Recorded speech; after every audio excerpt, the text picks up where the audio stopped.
खान साहब क्या हाल है? अच्छा जी, आप कावा बेचते हैं? तो कितना आप बेच लेते हैं एक दिन में? एक दिन में बस 4 थर्मास।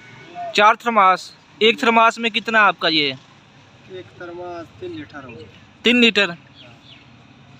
3 लीटर तो कितने पैसे आपके ये बनते हैं? बस 1000-1100 बचा।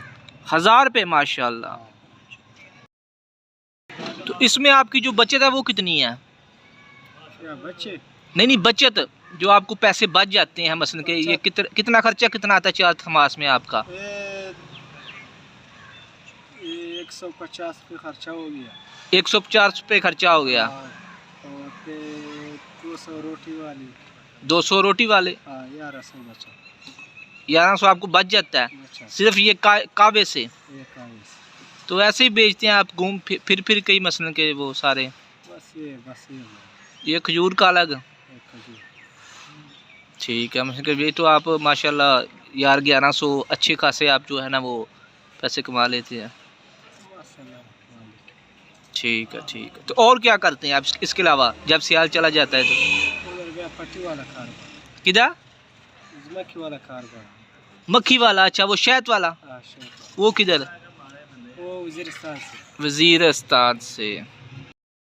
अस्सलाम वालेकुम दोस्तों, जिस तरह कि तुम सुनिया मसलन के खान साहब ने अपना कावा बेचते ने गली गली जाके शहर मसलन के या जिथे कोई कारखाने लगे होंगे ने उत्थे फिर के जो ना मसलन के कावा बेचते ने। तो ये मसलन के इन्हों नाल गलबात हुई है। ये तकरीबन डेली के जोड़ा ना वो 4 थर्मास कावा जोड़ा ना वो बेचते हैं। तो 4 थर्मासा के अंदर इन्हों माशाल्लाह कहते हैं कि 1100 रुपया जी है ना इन्हों की जी प्रॉफिट है वो इन्हों आती है। तो मसलन कि तुहानू गल तुहाडे शेयर करने का मकसद है वे तुहानू ये सारा कुछ विखाण का मकसद है वे कि जिहड़े दोस्त आंदे ने ना असी बेरोज़गार हाँ या मसलन कि सानू कोई कारोबार नहीं लभदा। देखो कुछ करिए तो फिर ही कुछ हासिल होंदा है ना।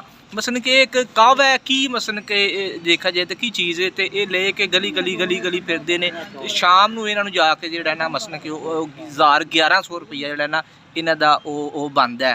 ताकि तो कई ऐसे असा नौजवान देखे होंगे ने कि जिहड़े मसलन के करते कुछ नहीं या मंगन टुर पैंदे ने।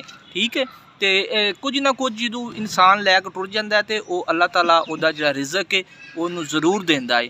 तो कोई भी काम जिहड़ा ना वो छोटा नहीं हुंदा। तो इस तरह ही आस्ता फिर इंसान जिहड़ा ना वो अगे बढ़ता है। तो इस तरह ही इंशाअल्लाह जिहड़ा ना वो एक मुआशरा जिहड़ा ना वो अंदर एक तब्दीली आती है। तो मिलने इंशाअल्लाह नैक्सट वीडियो दी। तो जोड़े दोस्त अपना चैनल ते नए ने वो चैनल को सबसक्राइब करो। तो कमेंट के अंदर जी अपनी राय वो जरूर दिया करो।